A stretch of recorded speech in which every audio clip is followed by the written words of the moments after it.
Founders of Alexandria. By Star Scribe. Part 3.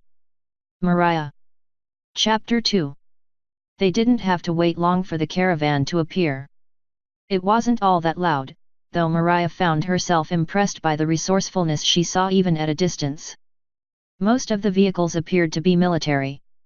As they drew closer, she was able to count a total of 4 vehicles, 1 cloth-covered personnel carrier, 1 covered military cargo truck, 1 fuel tanker, and 1 civilian semi-towing what looked to be a daisy chain of 3 different trailers. What the hell kind of engine was in that thing? Sky, with somewhat reckless friendliness, made her way to the center of the road and plopped herself down there, so that the caravan would be forced to notice them and to stop. When she had spoken with the caravan's leader last night, she had told him they would meet them on their way into Alexandria. She hadn't hinted they might do it in a small, hobby aircraft. She expected to be both amused and smugly satisfied by the expressions she saw. She wasn't disappointed. Ponies stared openly as the vehicles approached, though ponies were not the only creatures she saw. The cargo truck brought up the front, and at the wheel, she had no words to describe this creature, had never seen anything like it.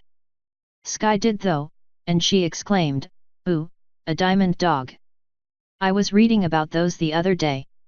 "Those biceps are insane," Moriah whispered, as he parked the truck. Air brakes screamed in her ears as the caravan lumbered to a halt. "He must not skip arm day." Sky nudged her slightly. "That's not nice. Actually, they use their forepaws to dig burrows, so they get much stronger than their legs. The book said other things about them, but I kinda only schemed after the first page."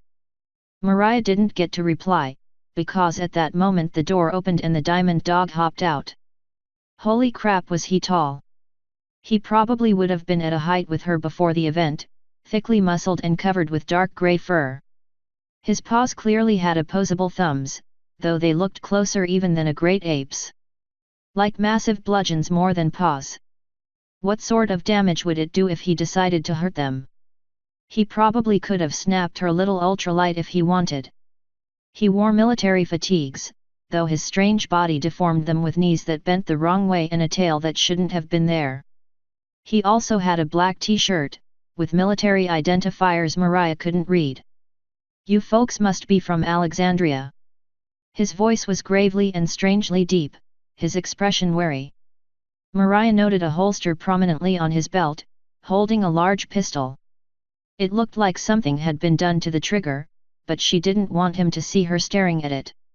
"I guess this means we're going the right way."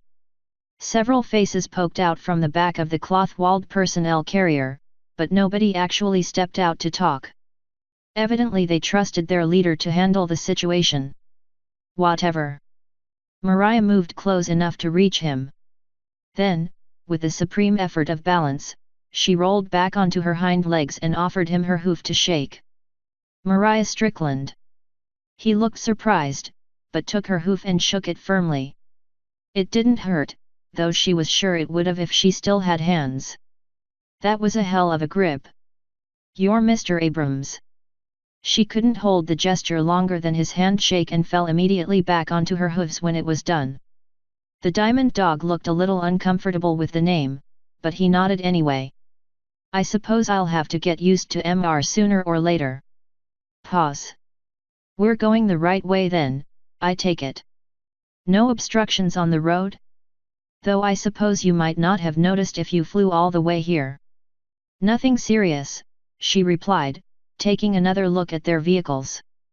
"Nothing that would slow down a convoy like yours. Minor debris. If you'd come up from the south instead, it would have been clear. But we haven't traveled north that often past the neighboring towns. We'll get around to it eventually."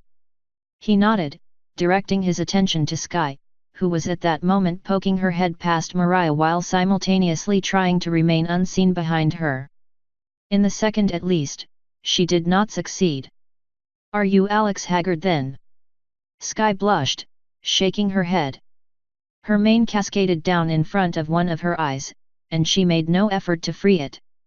"And no, Mr. Abrams. I'm just, no pony," she retreated a pace, staring suddenly at the ground. "That's cloudy skies," Moriah explained.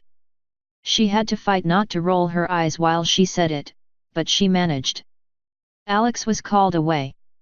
She should be back by tomorrow. She'll miss our celebration tonight, I'm afraid, but she's still eager to meet your group. She's put me in charge while she's away." He glanced over his shoulder, frowning just slightly. "How long to Alexandria from here?" "About 2 hours. Lots of little small towns along the way. The highway goes right through it though, so you can't miss it. Just follow the signs for Paris. We've painted over the ones in town itself, so you should know when you're there. Take your first right onto Main Street and follow it until you see the courthouse. If you beat us back there, our ponies should be waiting for you there. I was thinking we would worry about the intricacies of housing and stuff when Alex gets back." Mainly because she had forgotten to ask what Alex had planned when the HPI came for her. But she wasn't about to tell him that. Somehow Abrams struck her as the sort of man who didn't tolerate the slightest sign of weakness or incompetence. "All right, ma'am. We'll meet you there. Safe flight." He didn't wait for her to answer, just turned around and loped back into the truck. Soon the caravan was passing them, Sky waving timidly and Moriah just standing to watch. She tried to count the ponies, but couldn't get a good look into the back of the truck. She would say this for the caravan, they sure knew what they were doing. Had she expected different? Maybe a little. Most people would have been helpless at the end of the world. She would have been, if it hadn't been for Alex and her group. She could admit that freely now. Was Abrams that same sort of force for these ponies? She looked forward to finding out, even if having so many newcomers to the settlement made her nervous. They had put so much time and energy into Alexandria. If they lost it all again, after what happened in Los Angeles, she wasn't sure if she would be able to cope. The flight back was unremarkable, except in that she learned Sky could shout for nearly 2 hours straight without losing her voice. For all she had been nervous during the meeting, she seemed extremely excited. Moriah tried to share her enthusiasm, though privately she had already started forming contingencies. What would they do if the new ponies tried to take over? What would they do if Abrams decided the equestrian books really belonged to him, and that his group would take them for themselves? If the library became a disputed asset, it was likely to remain that way for all of time. Would the equestrian princesses be happy if their books were used as pieces in violent political chess? Moriah didn't care. She would give those princesses the bird with both hands to their faces. If she had hands. Too bad she wouldn't get the chance. She found herself tuning Sky out for much of the flight, turning over envy in her gut. Maybe if she had been with Alex, she would have gotten to go to Equestria too. Even if she couldn't give the princesses a piece of her mind, it seemed reasonable to her they would at least be able to find the time to fix certain mistakes the spell had made. She couldn't have her humanity back, but that would have been fair, right? Every time she woke up beside Joseph in bed, every time she had to use the bathroom, and every 21 days, she found herself wondering why Alex hadn't asked Equestria's ruling monarchy to fix her body. They had the power, didn't they? But in all the memory Moriah had seen, Alex hadn't bothered to even try. She didn't understand, fixing the transformation would have been her very first request. Had Alex even asked during the second meeting when she had met with all 4 princesses, instead of just the one called Luna? To her never-ending frustration, Alex wouldn't say. She wouldn't talk about that second meeting at all, in fact, except to explain that she had formally been entrusted with the guardianship of the books and some made-up title of ambassador for a civilization that might not even be within speaking distance again for thousands of years. As it turned out, they beat the caravan back into town after all. Moriah pushed the ultralight as fast as she dared, while the caravan kept to about 55 miles per hour the entire way in.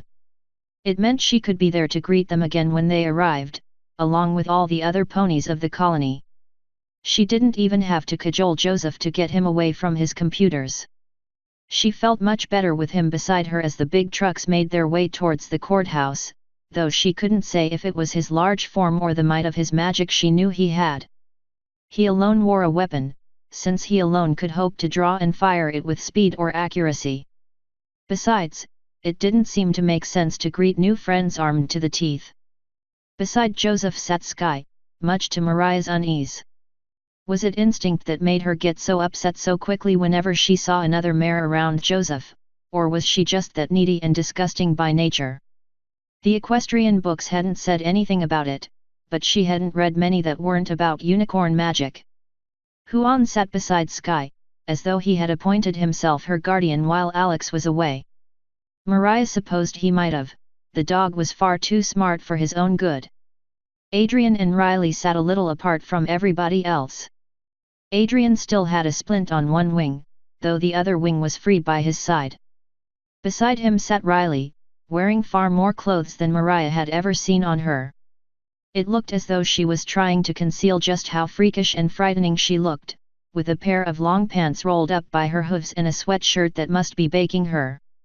Even her wings were covered, and the hood was high over her head, with only a slight peak suggesting there was even a horn inside. "Good thinking, kid," she called, looking past her to Oliver. Getting him to agree to leave the kitchen even for a few minutes had been a fight, though it had been one she eventually won. "Take that, Alex, she could be a leader too. All right, everyone. Let's be nice and friendly. We want the people who don't stay to talk about how great visiting was." Alex's words, but that didn't mean Moriah couldn't own them. "We're gonna keep our cool, meet our first wave of immigrants. Let's make sure they want to stay." Author's note. And here we are, making our way into the Moriah section. I'll state this explicitly because I've been sensing some confusion in the comments. Each part skips a great deal of time that would have passed in between, and are an average of 1 month apart. My goal right now is just to get the story finished up before school starts, and I can't write this much anymore. A huge thanks to those of you who take the time to comment. Sequels always mean a decrease in leadership, but reading what you have to say, and how I did with each chapter, makes this whole adventure worth it. Hopefully I'll be able to make this an enjoyable ride. End author's note.